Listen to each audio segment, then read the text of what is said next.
Waalaikumsalam warahmatullahi wabarakatuh. Bismillahirrahmanirrahim. Alhamdulillah. Wa bi ni'matihi tatimmu shalihat. Wa bi fadlihi tatanazzalu khairatu wal barakah. Wa bi tawfiqihi tahaqqaqul maqasid wal ghayat. Wassalatu wassalamu ala sayyidis sadat sayyidina wa maulana wa qurratul a'yunina Muhammadin wa ala alihi wa ashabihi wa atba'ihi wa madanajil ardi wassamawati. Amma ba'du, ya ma'asyiral muslimin wal muslimat, para bapak, para ibu, para jemaah yang dirahmati Allah. Amin. Amin. Alhamdulillah, pada saat saudara-saudara kita ada yang sudah dipanggil menghadap Allah, kita masih diberi kesempatan untuk bernafas sekaligus sehari-hari kita dengan ibadah dan juga menambah bekal untuk kehidupan di akhirat yang selama-lamanya. Di saat saudara-saudara kita ada yang sakit, ada yang bernama, ada yang dalam keadaan kritis, ada yang bisa tinggal hidup, kita diberi kesehatan oleh Allah, diberi kesempatan plus kekuatan dan kesabaran penuh untuk melaksanakan ibadah dengan cara yang sebaik mungkin. Alhamdulillah, kita selalu bersyukur kepada Allah Subhanahu wa Ta'ala atas berbagai limpah rahmat, hidayah, inayah, nikmatnya. Tiada seorang pun di antara kita yang mampu menghitung nikmat dan berbagai hadirin yang berbahagia. Di tengah-tengah kehidupan kita di masyarakat, kita bisa memilah setidaknya ada dua golongan umat Islam. Yang pertama, meyakini bahwa doa orang yang masih hidup itu bisa diangkat kepada orang yang sudah mati. Ada pula yang meyakini bahwa doa itu tidak akan Sampai. Karena itu di masyarakat kita, ketika salah satu anggota keluarga yang meninggal dunia, ada yang mendoakan sampai 7 hari, 40 hari, 100 hari, setahunnya atau haulnya, 1000 hari, bahkan haulnya dilanjutkan sampai punya atau kemampuan yang ada bisa dilaksanakan. Sementara ada yang ketika anggota keluarga yang meninggal, ya biasa-biasa saja. Di rumahnya nggak ada doa apa, ramai kalau ada berkasihan datang. Karena mereka meyakini bahwa doa orang yang masih hidup tidak nyampe. Ya itu pilihan ya. Kita nggak usah saling menjelekkan, tapi perlu tahu, perlu tahu alasan masing-masing. Nah, ayat yang terkait dengan hal ini sesungguhnya banyak, akan tapi kami pilih yang antara ini. A'udzubillahi minasyaitonirrajim. Bismillahirrahmanirrahim. Kaifa takfuruna billah wa kuntum amwatan fa ahyaakum tsumma yumitukum tsumma yuhyikum tsumma ilaihi turja'un. Al-Baqarah yang 14 menyatakan seperti itu. Mengapa kamu kafir kepada Allah? Pada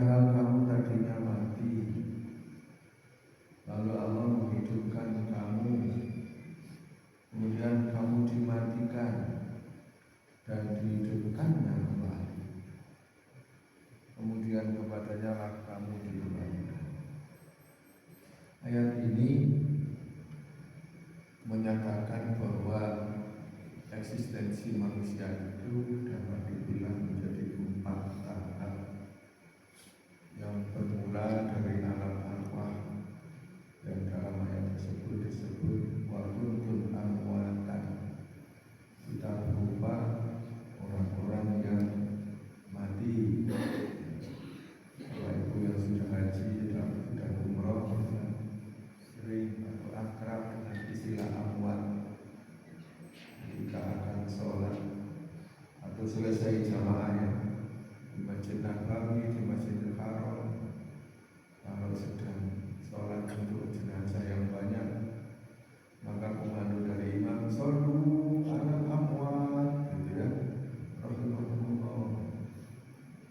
Silakan kalian semua sholat untuk orang-orang yang mati. Begitu. Jadi kita eksistensi kita diawali dengan tidak hidup, ya, dengan amwat. Kita berada di alam arwah, lalu awal-awal berada dalam kandungan para ibu kita ini kan belum hidup. Ya, sesuai hadis Rasulullah, dan manusia itu baru ada tanda-tanda kehidupan itu setelah manusia 4 bulan dalam kandungan. Nah, itu tahap pertama. Tahap kedua, para bapak dan ibu, kita dihidupkan oleh Allah dengan ditiupkan roh saat berusia 4 bulan dalam kandungan para ibu, lalu dilahirkan ke dunia dan hidup di alamnya, di alam dunia. Walaupun ada yang tidak sempat hidup di alam dunia, itu juga ada ya. Atau ya di dunia bisa di dalam kandungan bisa diartikan dalam alam dunia juga silakan saja ya. Tapi yang saya maksud tadi itu ada yang sudah hidup di kandungan tapi begitu lahir ke luar kandungan sudah dalam keadaan meninggal. Banyak yang seperti itu, terutama zaman dulu sebelum perawatan terhadap ibu hamil itu betul-betul masih banyak yang meninggal. Itu dilahirkan sudah meninggal. Kemudian tahap yang keempat, kita dimatikan oleh Allah serta berada di alam barzakh untuk waktu yang sangat lama. Sampai kapan? Sampai hari kiamat. Kita di alam kubur itu sampai hari kiamat. Memang jasadnya ya kadang dalam kurun waktu 4 tahun, 5 tahun, 10 tahun sudah tidak ada. Buktinya kalau di kota sering banyak yang melihat itu di kota ya, karena makamnya sudah bertingkat. Jadi sebenarnya makam bertingkat itu sudah ada di kota, terutama di kelurahan saya sana di Kasri itu areanya sempit tapi makam umum, jadi orang mana-mana taruh situ. Sekarang sudah tingkat 3 ya, sudah tingkat 3. Jadi ketika ada yang meninggal sudah tua, akhirnya ditempatkan di makam orang tuanya, gitu ya. Nah, setelah itu ada lagi yang meninggal anaknya. Jadi di atas orang tua dan kakek atau neneknya begitu ya. Tapi kadang-kadang masih ada tulang belulangnya begitu. Tapi ya di makam yang sama itu, kalau ada picing, jadi angkat picingnya dulu, kemudian dikembalikan lagi, dan tidak masalah ya, seperti itu. Di Saudi sudah lama seperti itu ya.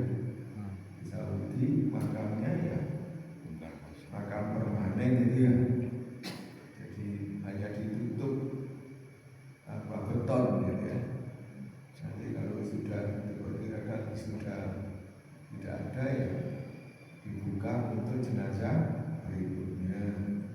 Tapi juga hikmah-hikmah yang bisa dilihat ya, seperti Syekh Nawawi Al-Bantani, Syekh Nawawi yang terkenal menjadi Syekh, menjadi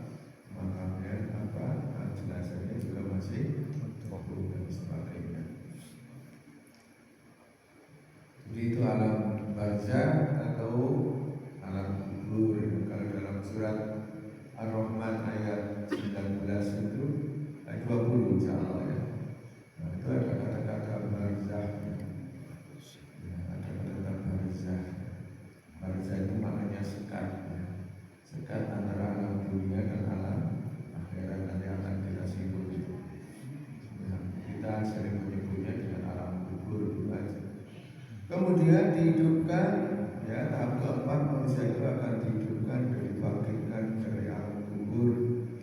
Jika pada saat itu ada hari yang dikenal dengan hari Ba'ats. Hari Ba'ats itu hari berbangkitnya manusia atau dibangkitkannya manusia dari alam kubur, berpindah ke alam akhirat dan dikembalikan, ya, dan dikembalikan kepada Allah untuk apa? Untuk mempertanggungjawabkan serta mempertanggungjawabkan amalnya atau memperoleh balasan amalnya. Yang baik dia dapat balasan baik, yang tidak baik ya mendapatkan balasan ketidakbaikan amalnya di dunia dulu. Nah, karena itu para hadirin dan hadirat rahimakumullah, dikatakan bahwa manusia itu mati 2 kali dan hidup 2 kali. Diawali dengan mati, dilanjut dengan hidup, lalu mati lagi, lantas hidup lagi. Hal ini sejalan dengan firman yang lain, ya, di dalam Al-Quran surat Ghafir ayat 11 yang mengatakan qalu rabbana amatna sanataini wa ahyaytana sanataini fa'tarafna bidunubina bal ila khurujin min sabil. Mereka menjawab, wahai Tuhan kami, Engkau telah mematikan kami 2 kali dan telah menghidupkan kami 2 kali pula. Lalu kami mengakui dosa-dosa kami. Maka adakah jalan bagi kami untuk keluar dari neraka? Nanti para penghuni neraka akan mengatakan seperti ini. Di antara penghuni neraka ada yang menyatakan seperti yang disebutkan oleh Al-Quran ini. Rabbana amatana sanataini wa ahyaytana sanataini.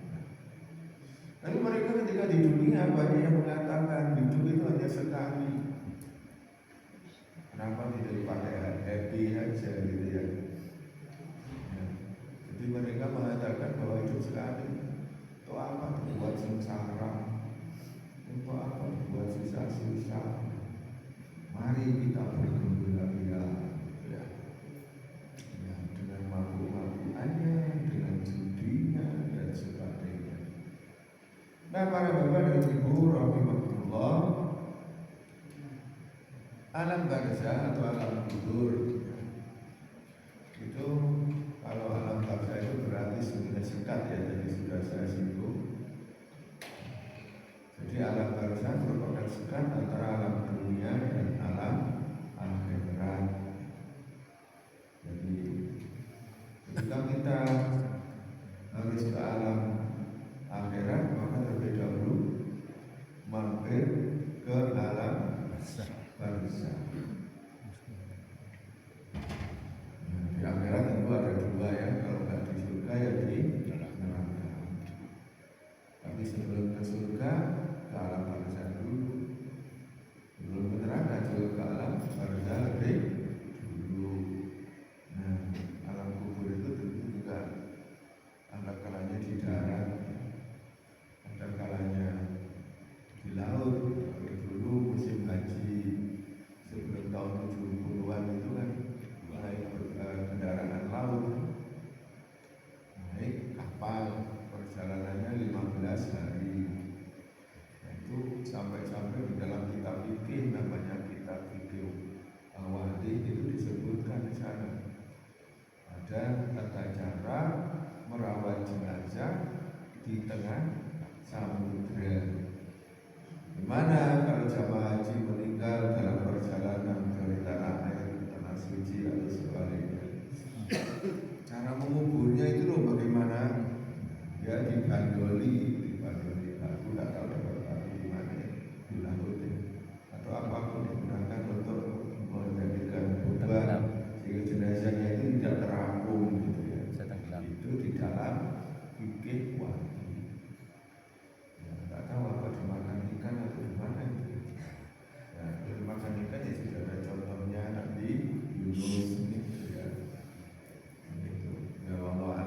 jelas mereka sudah tidak ada di alam dunia dan belum nyampe di alam akhirat. Bisa jadi ada di dasar laut atau di mana kan. Allah yang akan mengurusnya gitu kan. Baik, manusia yang singgah di sana sudah ada sejak Nabi Adam hingga detik ini. Ya, bahkan sejak Habil. Nah, saya tahu manusia pertama yang mati adalah Habil, yang dibunuh oleh saudaranya sendiri yang namanya Qabil. Ya, walaupun tidak kita inginkan, tapi fakta menunjukkan bahwa orang tidak bunuh dengan saudaranya itu memang sudah ada sejak Qabil dan Habil. Begitu. Jadi kalau sekarang antara saudara sepupu berseberangan dalam urusan politik, kan banyak seperti itu. Saudara kami saja juga begitu. Dan bukan orang biasa, itu anak Nabi, itu anak kami. Anak Nabi yang lain akan yang menyimpang dari ajaran dan seterusnya. Nah itu nggak usah kita menjelekkan orang. Gimana kamu orang anak orang mulia kok jadi preman ya?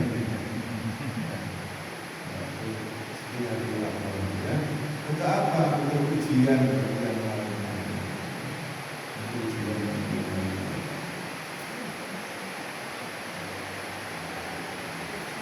Kemudian meski hanya menjadi tempat persinggahan, tetapi waktunya cukup panjang.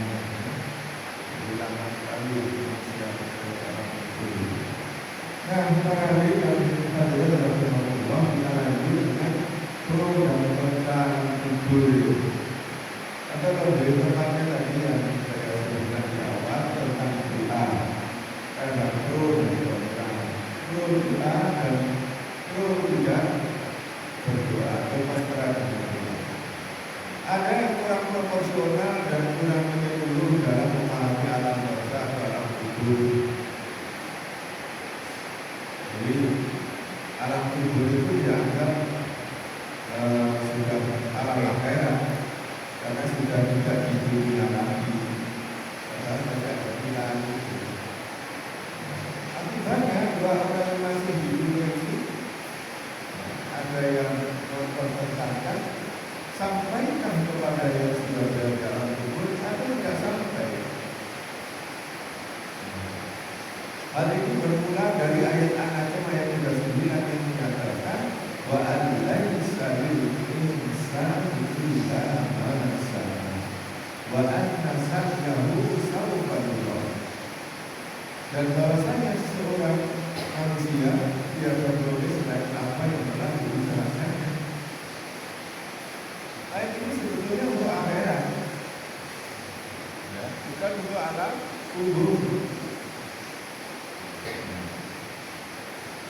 Sebab lanjutan ayat mengatakan bahwa ada sa'yahu sawfa yura, bahwa sebetulnya usahanya, usaha untuk menjadi orang baik, amal soleh yang kita miliki akan diperlihatkan. Bagaimana di alam kubur tidak diperlihatkan, tapi memperlihatkan lebih lengkapnya itu tidak ada. Alasannya itu di akhirat.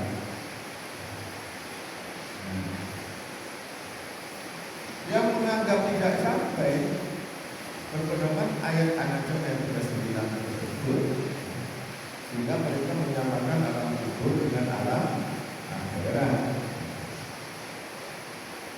Tidak perlu mendoakan orang yang sudah meninggal karena tidak akan sampai.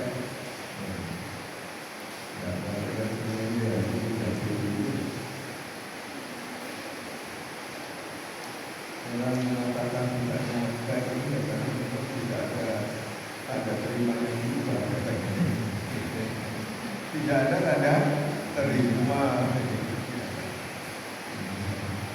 Ada yang nyampe mengatakan walaupun tidak terima tanda terimanya, tapi kan tidak tidak ada tanda penolakan juga.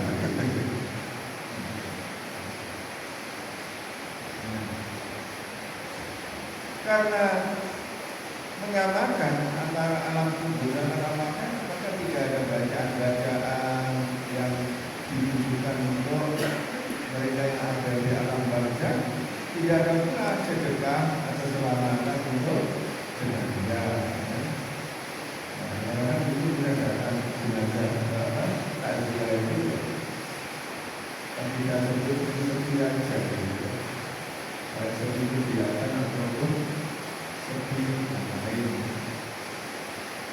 Yang penting yang stabil lagi. Kemudian dengan seperti itu maka ahli kuburnya bisa mendapat hak memperoleh kebaikan yang maksimal. Padahal disebutkan dalam salah satu hadis, walaupun hadisnya dianggap dhaif ya sebagian orang, bahwa ahli kubur itu orang zaman itu kalau boleh ilmu rohani seperti orang tenggelam yang minta ditolong, ya. Kalau boleh ilmu rohani seperti orang yang tenggelam yang minta tolong. Dan mereka yang mendapatkan siksa ini sangat membutuhkan upaya-upaya penyelamatan di dalam kubur.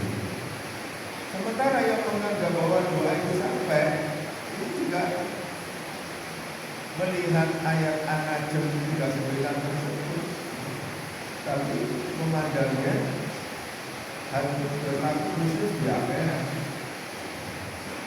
Kemudian alasan yang lainnya, hadis riwayat Imam Muslim tentang perintah mengucapkan salam kepada ahli kubur. Jadi kalau kita lewat di jalan, di situ ada kawasan makam. Kita ini seperti yang diajarkan oleh Rasulullah, sebaiknya membaca salam untuk ahli kubur, yaitu assalamualaikum warahmatullahi wabarakatuh. Wa inna insyaallah bikum lahiqun.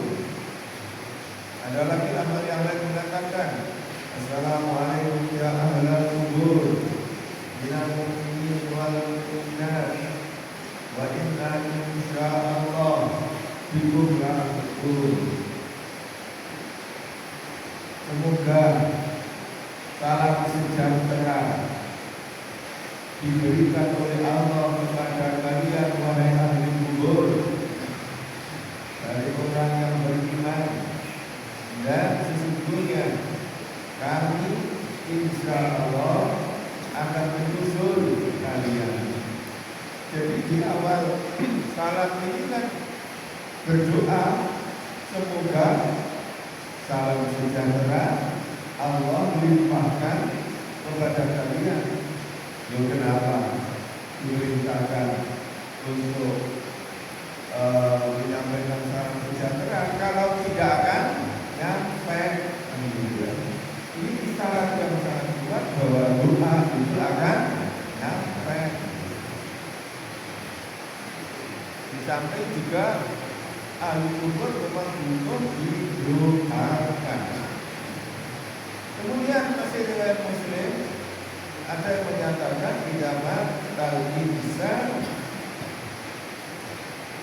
inqara'u amalu illa mustalasi. Lafaz hadis, lafaz yang lain mengatakan idamat berdoa inqara'a anhu amalu illa mustalasi. Sebab yang ambil kita mengambil Allah dan Rasul kita berdoa. Jadi dari hadis yang ini setidaknya yang akan mengatakan awal bin Sa'id yang berdoa. Begitu manusia sudah meninggal lantas ada di alam kubur, maka semua amal soleh yang terputus kecuali ucapan sedekah jariahnya, lalu ilmu yang bermanfaat dan anak soleh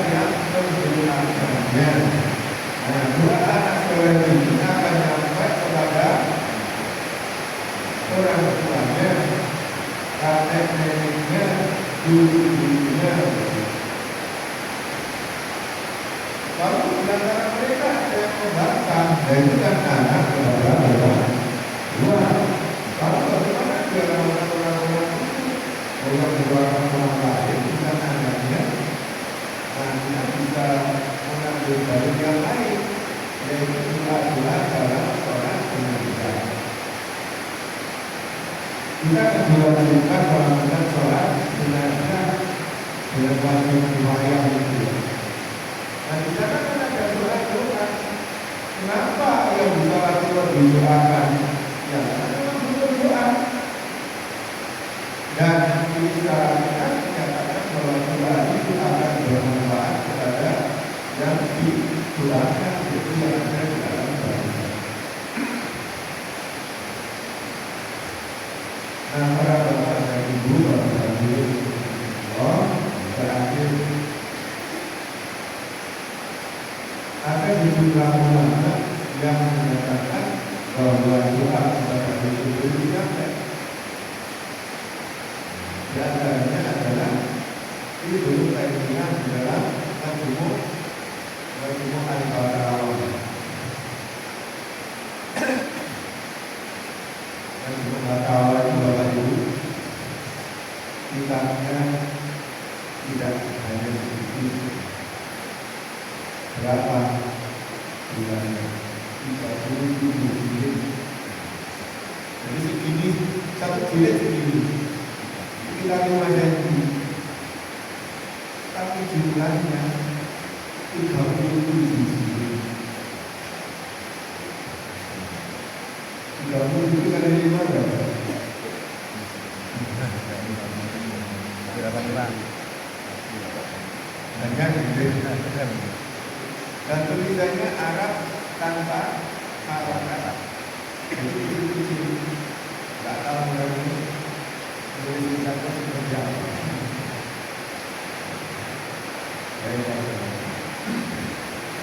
Karena beliau dalam kitabnya Yazidun al-Mayyit doa wassadaqah ittifaqna inna al-Islam.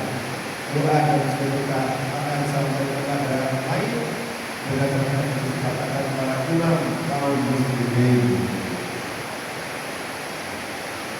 Dan yang kedua, Ibnu Al-Qayyim dalam kitab Al-Ruh menyatakan betapa kesalahan para anak doa wal istighfar yang barusan. Para ulama salah sepakat bahwa doa dan istighfar memberi manfaat bagi mayit. Kemudian yang dimulai dengan Al-Ghazali dalam kitab Al-Ruh disebutkan doa oleh Allah akan diamalkan. Doa merupakan amal kebajikan yang paling utama. Ini doa kiranya itu para bapak dan ibu, saya yakin bahwa beberapa hal kita cukup bagi kita untuk kita mengetahui pendapat pro dan kontra tentang doa orang yang hidup kepada orang yang sudah meninggal. Masing-masing juga alasannya. Dan dalam perubahan kita semua menunjukkan bahwa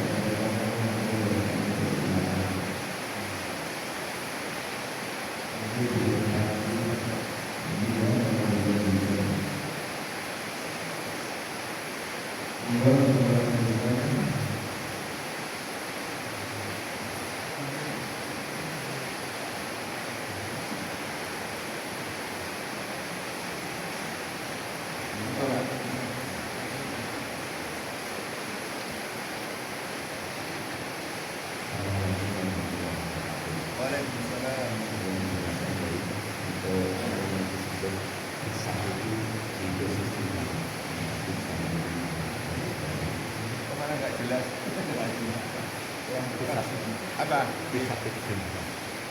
Bisa.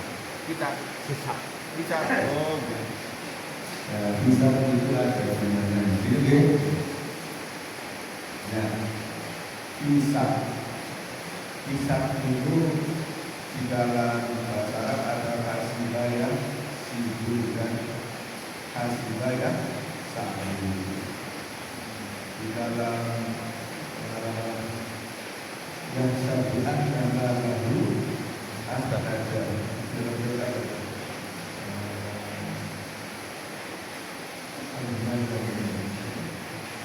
sabian nama lalu ada mereka menghitung-hitungnya bahwa hartanya itu akan membuatnya bekal. Tapi juga ada hasiba yang hidup. Nah, jadi maknanya ada yang menghitung, tapi juga di akhirat itu hisab juga berarti menghitung ya. Yang juga berbeda. Ada ungkapan kami hasibu angkusabu kebelaan angkasabu. Kalau ini pendapat Umar bin Khattab. Hasibu angkusabu, kalau ini maksudnya adalah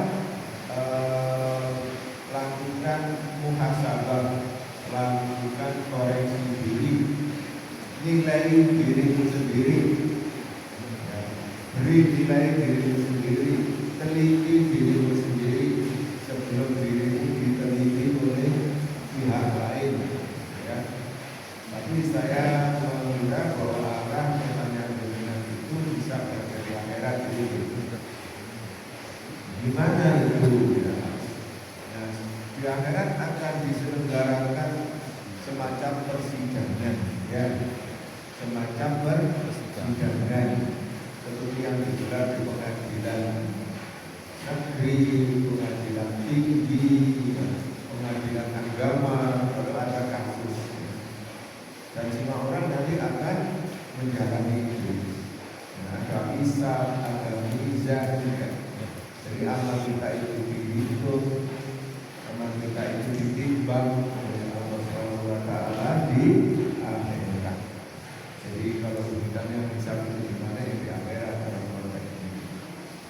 Begitu.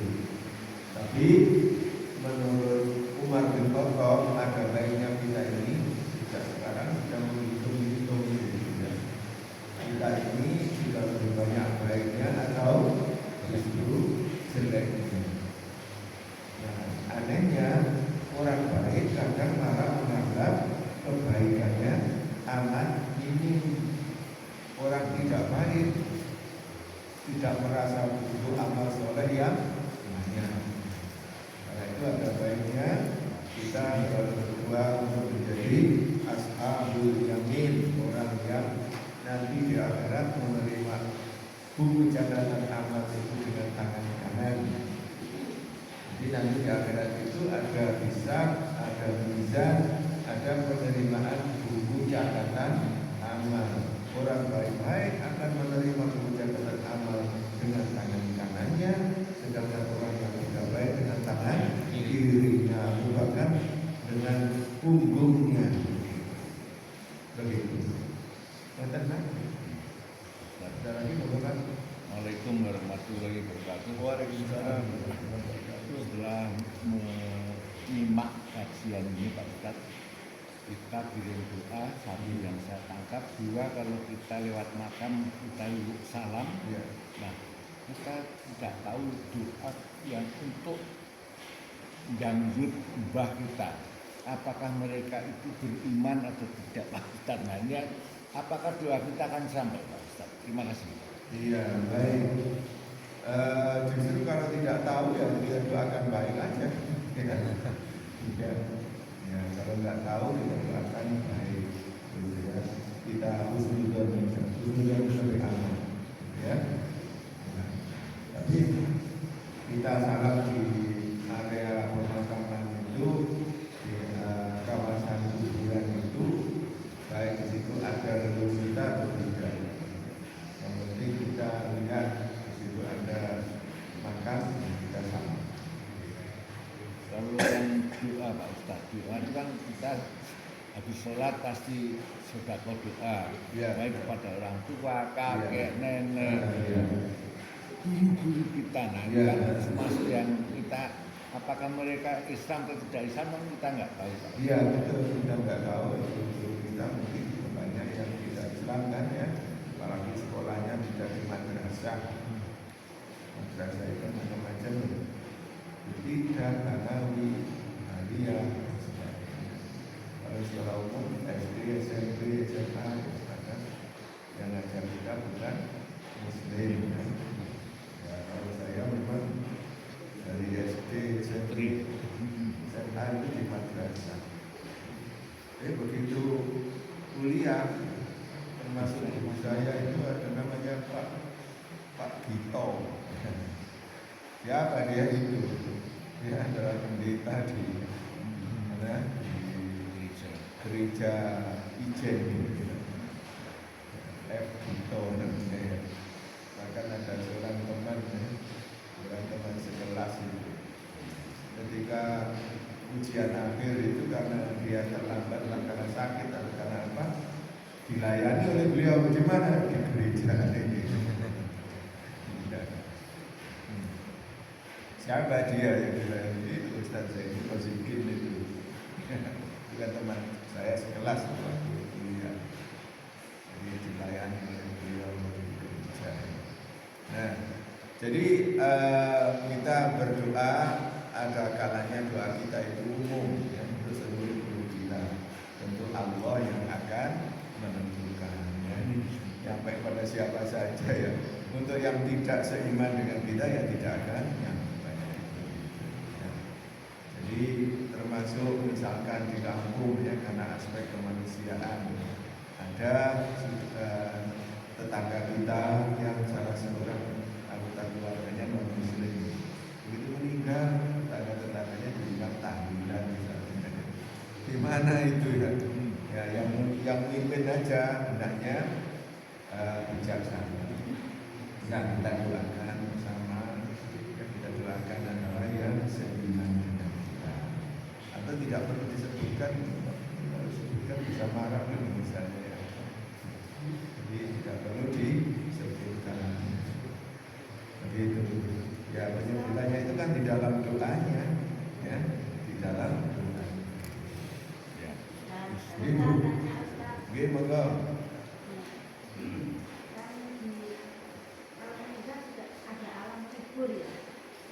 Alam kubur kan katanya nanti ada siksa kubur. Siksa kubur itu nanti apa itu disiksa sampai hari kiamat atau sesuai dengan banyak dosanya? Baik, siksa kubur. Kita sering mendengarkan bahwa kubur itu pilihannya ada dua, atau apa yang terjadi di alam kubur itu satu di antara dua. Orang yang ada di alam kubur itu merasa yang di raudatin min riyadil jannah au fi kufratin min kufarin niran. Orang yang baik menurut Allah berada di alam kubur itu seperti berada di taman surga. Ya, mungkin gambaran lebih gampang kalau kita punya hotel idaman gitu. Karena harus bermalam di nyaman, bagus. Tidaknya belum masuk.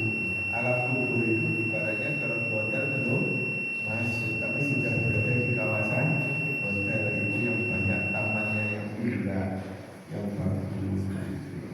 Jadi ibaratnya di alam kubur itu sudah di luar surga, tidak berada di taman surga, atau ada di jurang neraka. Belum masuk ke nerakanya, itu sudah ada di jurang neraka. Bagaimanapun ya sudah panas, sudah dapat siksa. Begitu. Dan sampai kapan? Ya, wallahu a'lam ya. Ada yang terus disiksa, tapi ada yang kadang-kadang mendapatkan nikmat. Matinya tidak Islam, tapi juga kadang-kadang menerima nikmat. Nah, ini seperti Abu Lahab kan begitu.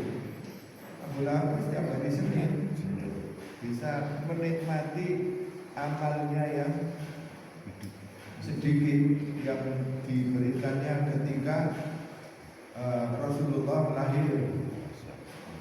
Itu kan ada Suwaibah al-Aslamiyah. Suwaibah al-Aslamiyah itu merupakan budak wanitanya Abu Lahab. Begitu Rasulullah lahir, Suwaibah ini segera memberitahu Abu Lahab. Begitu diberitahu bahwa keponakannya sudah lahir, Abu Lahab senangnya bukan kepala. Sampai budaknya yang memberitahu langsung dimerdekakan.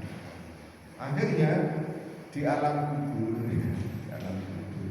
Abu Lahab itu mendapatkan nikmat kubur. Nah, jadi masih mendapatkan nikmat walaupun dia di kubur, atau mungkin sampai di neraka nanti ya dia kadang-kadang masih dapat.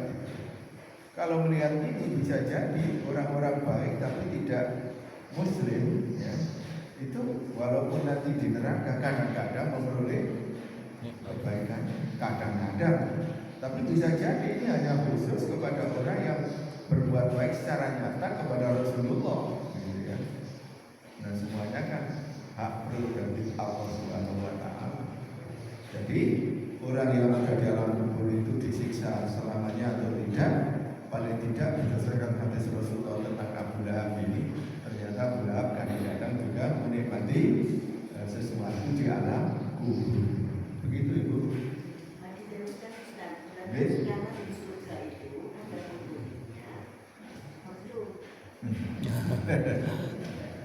Kalau kita melihat cerita Nabi Idris itu sudah di surga. Berarti Nabi Idris sudah di surga sekarang gitu. Iya. Tapi ya bagaimana? Ya wallahu a'lam ya. Kita tidak diberi kemampuan untuk bisa melihat ke sana gitu ya. Kalau Rasulullah Muhammad sekarang di mana? Iya. Sebelum menjawab itu, Rasulullah ketika Mi'raj itu kan Isra Mi'raj kan juga diperlihatkan kepada beliau bagaimana penghuni surga, bagaimana penghuni neraka. Rasulullah yang pasti sekarang di alam barzakh, yang pasti di alam barzakh. Sudah di surga atau belum? Wallahu a'lam ya. Yang pasti beliau sudah meninggal, itu berarti ada di alam barzakh. Dan alam barzakh ini ya kita semua juga diberi batasan untuk bisa mengetahuinya. Yang kita tahu ya, pokoknya sudah tidak di dunia ya di alam barzakh. Jadi tadi juga saya sebutkan kadang-kadang itu ya di bumi, kadang di dasar laut juga gitu ya. Ya. Lalu bagaimana ya wallahu a'lam bagi kita ini ya alam kubur kita harus balik papan gitu ya. Oke Bu, monggo. Nabi Khidir, Nabi Isa, padahal juga ada bahwa Rasulullah Nabi Muhammad itu yang pertama kali masuk surga. Berarti keberadaan Nabi Isa, Nabi Khidir itu bukan di surga sesungguhnya, itu bagaimana? Nabi Isa itu ada di langit pertama. Ya, Nabi Isa. Menurut hadis tentang Isra Mi'raj. Nabi Khidir sampai sekarang masih hidup. Ya, Nabi Khidir masih hidup. Ya di mana kita nggak tahu. Dan Allah beri keistimewaan kepadanya. Itu Nabi Khidir. Bisa jadi kita ini bisa bertemu dengan beliau. Hanya ada yang bertemu dengan sadar bahwa itu Nabi Khidir atau bukan. Sebagian ulama itu juga beliau, tapi dengan penampakan yang berbeda-beda gitu. Yaitu kekuasaan Allah Subhanahu wa Ta'ala yang diberikan kepada hamba-Nya yang saja. Jadi mereka yang masih hidup ya tentu tidak di alam barzakh ya.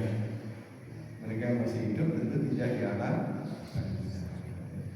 Kalau Nabi Isa memang jelas seperti itu. Kalau Nabi Khidir ini kan ceritanya dari apa ya? Dari mulut ke mulut dari para ulama gitu ya. Kita tidak tahu dia seperti apa. Ya karena itu cerita, berita yang kita bisa percaya, bisa tidak. Dan kalau kita misalkan tidak meyakini, yakinnya kan tidak termasuk rukun iman juga Tapi yang kita harus meyakini bahwa Allah Maha Berkehendak, Allah Maha Berkuasa, jadi punya hak seutuhnya untuk memperbuat siapa saja dari makhluknya. Begitu Ibu. Semoga Pak. Pernah terjadi kami dan beberapa orang itu dapat undangan mendoakan seseorang tokoh dengan tahlil dari pihak gereja. Dari pihak gereja. Yang undang pihak gereja. Gereja. Yang didoakan Orang Muslim. orang Muslim. Iya. Enggak masalah. Dekat dengan gereja. Dekat dengan gereja. Ya, artinya kedekatan dia dengan gereja. Oh, jadi ya enggak masalah, itu lebih bagus. Sehingga kita bisa ikut mendoakan. Mereka yang tidak didoakan oleh keluarganya, kita sebagai saudara se-Islam mendoakannya itu bagus. Sehingga mereka berhak memperoleh doa dari zaman Muslim. Walaupun itu di gereja. Di gereja itu yang penting kan kita menghadapnya pada siapa, ya. Dan niatan kita pada siapa. Kalau yang punya gereja membolehkan kita beribadah di situ kan nggak masalah. Ya. Dulu ada seorang ulama Turki yang diundang ke gereja. Kemudian di tengah-tengah acara, lalu datang waktu sholat, maka ulama tersebut minta izin kepada pendetanya untuk sholat di situ. Dia sholat, menghadapnya ke kiblat, hatinya berdoa pada Allah. Gak masalah. Apakah suci gerejanya? Suci atau tidak kan enggak. Jadi pakai sajadah, suci. Kalau yang di atas sajadah. Lalu setelah selesai sholat, maka pendetanya bertanya, Syekh, gitu ya, Syekh, Anda sudah kami perbolehkan sholat di dalam gereja kami. Bolehkah suatu saat nanti kami melakukan kebaktian di masjid Anda? Apa jawaban Syekhnya? Ya tentu tidak boleh. Lo kok begitu? Berarti kan tidak adil. Ya justru ini yang adil. Lo kok bisa begitu? Iya. Saya minta sholat di dalam gereja karena kami ini mencintai dan mengakui sepenuhnya akan kenabian Nabi Isa alaihissalam. Nah, kalian tidak mau menerima kehadiran Nabi Muhammad, ya nggak boleh sholat di masjid kami. Jadi seperti itu. Artinya kalau kita diminta berdoa di dalam gereja untuk salah seorang keluarga pendeta yang Muslim, silakan aja, tidak masalah.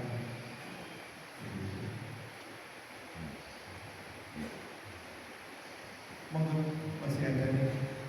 Ustaz, untuk korban bencana alam itu apa termasuk mati syahid di dalam kubur juga dapat nikmat kubur? Ya baik, korban bencana alam ya. Ini apakah termasuk mati syahid atau tidak? Ada lagi itu kan termasuk kategori mati mendadak ya. Ya. Ada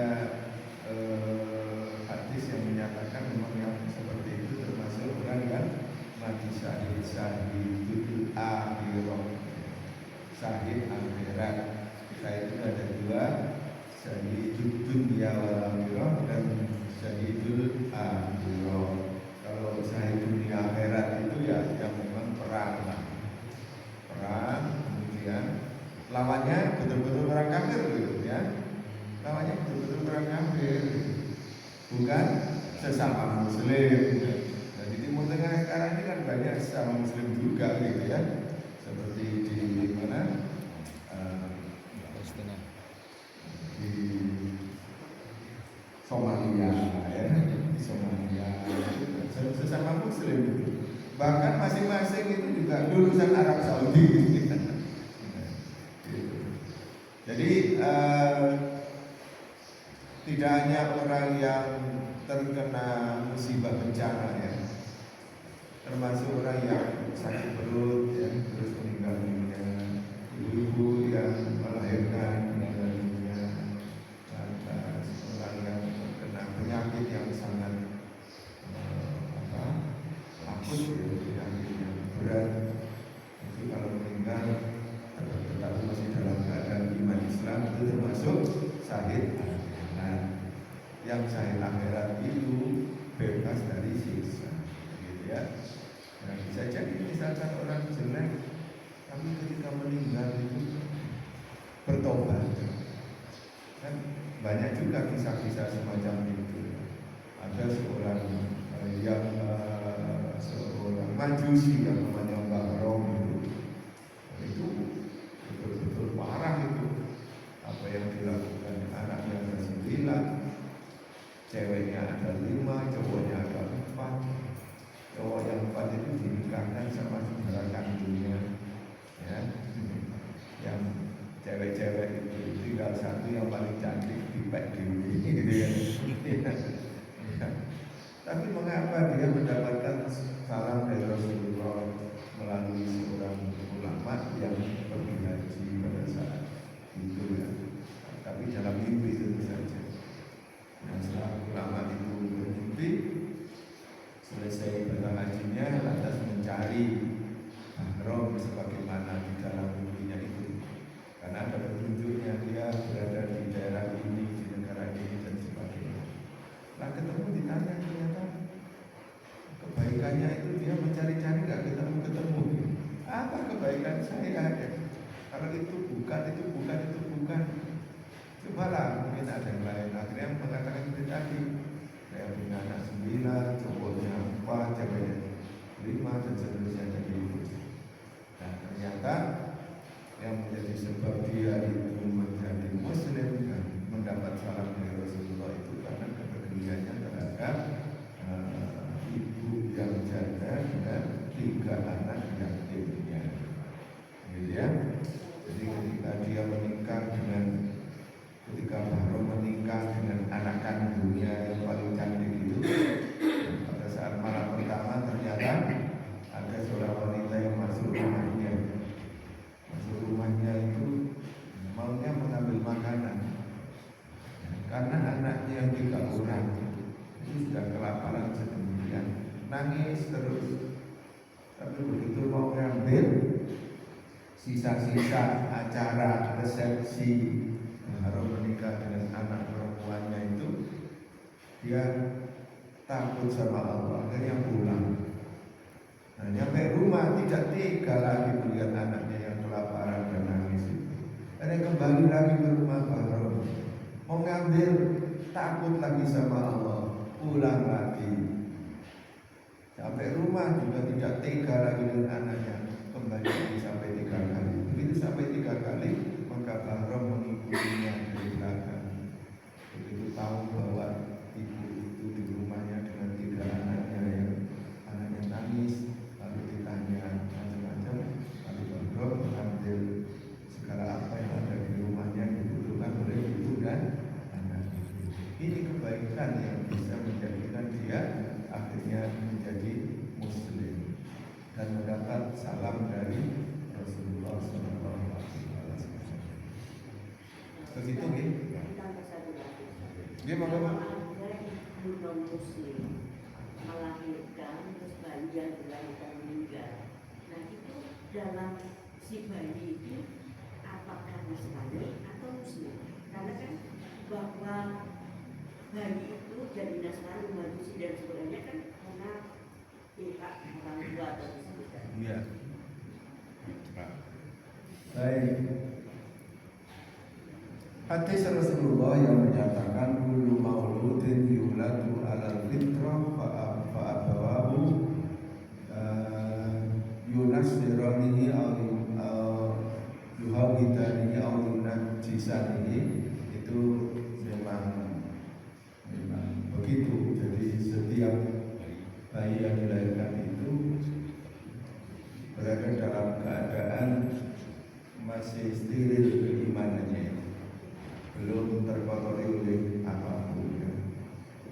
Ya, kalau akhirnya menjadi Majusi, menjadi Nasrani, jadi Yahudi itu adalah orang tuanya. Jadi setiap bayi yang lahir dari orang tua yang agamanya apapun itu sesungguhnya membawa iman yang benar, ya, iman. Nah, termasuk kadang-kadang kita ini juga salah itu koreksi diri, ya, yaitu anak hasil perzinahan yang disebut dengan anak haram, kan?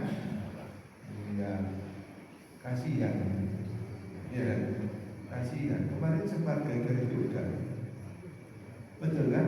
Berapa lama itu? Anaknya pulang dengan Gani, ya sempat ramai kan?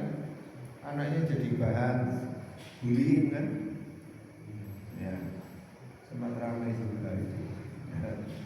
Padahal menurut pengakuan Dani kan sudah dikasiri, kan? Ya, sekarang juga dikasiri jadi bahan polemik, agak ramai ini, ya. Ya, polemik yang agak ramai.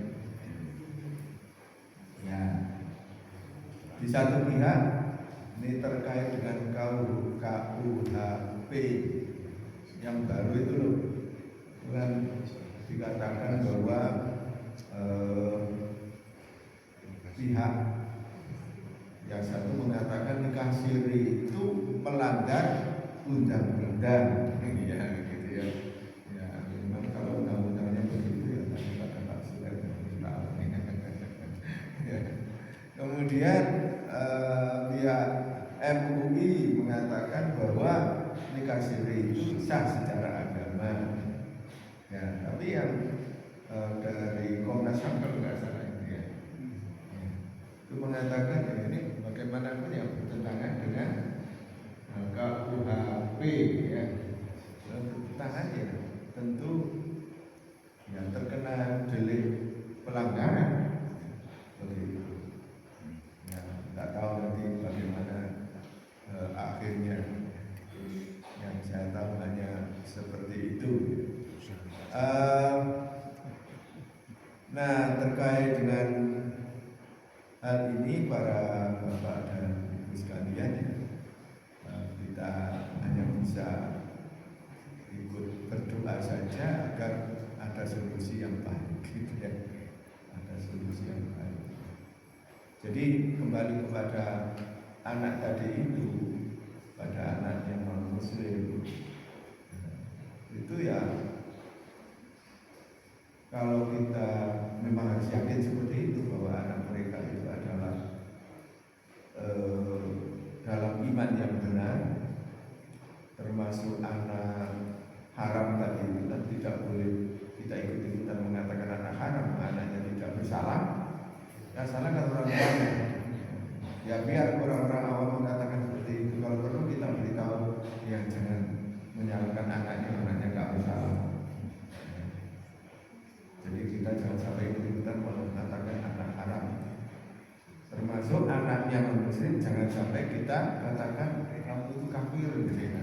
Jangan sampai orang tuanya saja yang tidak muslim kita nggak boleh mengatakan kafir. Ya. Walaupun kafir kita nggak boleh seenaknya mengatakan. Dari kejauhan kita panggil, hai kafir sini kau, ya, jangan sampai itu, ya. Jadi aspek-aspek kemanusiaan mari kita junjung tinggi, ya, kita junjung tinggi. Ya, memang mestinya kalau kita menganggap bahwa dia anaknya orang non muslim itu iman, ya, kalau meninggal mestinya kita juga kita merawat sesuai dengan umat Islam. Tapi kalau itu kita lakukan kan bisa geger, kan? Betul kan?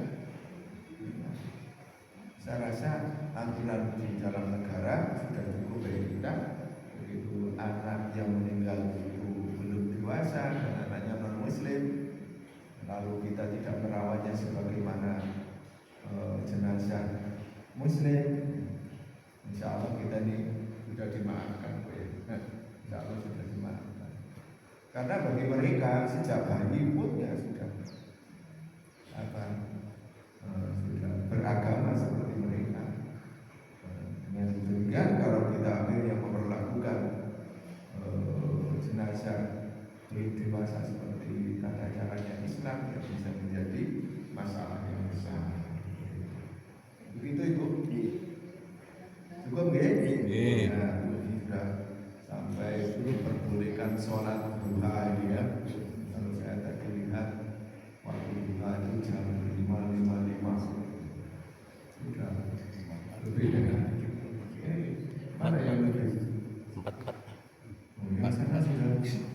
sana Lima.